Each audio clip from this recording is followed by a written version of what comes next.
સોજી અને ગોળમાંથી બિસ્કિટ બનાવી એકવાર ડબ્બો ભરી મૂકી દીધા. બાળકોની ઈચ્છા થાય ત્યારે તમે બાળકોને આપી શકો છો. તેના માટે એક વાટકીમાં ગોળ સમારી પાણી ઉમેરી ગોળને ઓગાળી લઈશું. ગોળ ઓગળી જાય ત્યારે તેમાં થોડું દૂધ ઉમેરી લઈશું. 2 ચમચી ઘી ઉમેરી ગરમ કરી લઈશું. ઘી ઓગળી જાય ત્યાં સુધી દૂધને ગરમ કરીશું. હવે એક મિક્સર જારમાં 1 વાટકી ભરી સોજી લઈ લઈશું. તેમાં થોડા ઇલાયચીના દાણા ઉમેરી અને થોડી પીસી લઈશું. ઝીણો રવો હોય તો પીસવાની જરૂર નથી. મારો વિડીયો તમને પસંદ આવતો હોય તો મારી ચેનલને લાઇક, સબસ્ક્રાઈબ, શેર કરશો. પીસેલી સોજીને એક બાઉલમાં લઈ તૈયાર કરેલા દૂધથી તેનો લોટ બાંધી લઈશું. લોટ અહીંયા આગળ થોડો ઢીલો બાંધવાનો છે.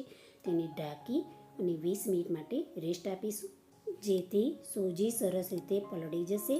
રેસ્ટ આપેલા લોટને થોડો મસળી લઈશું.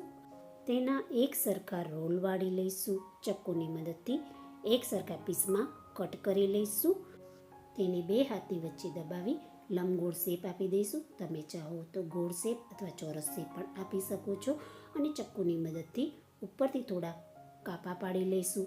આ રીતે બધા બિસ્કિટ બનાવી તૈયાર કરી લેવાના છે. બધા બિસ્કિટ બની તૈયાર થઈ ગયા છે. તેલને ગરમ કરવા મૂકીશું. તેલ થોડું ગરમ થાય ત્યારે તેમાં તૈયાર કરેલા બિસ્કિટ ઉમેરી લઈશું અને એકદમ ધીમા તાપે લાઇટ ગોલ્ડન કલરના થાય ત્યાં સુધી તેને તળાવવા દઈશું.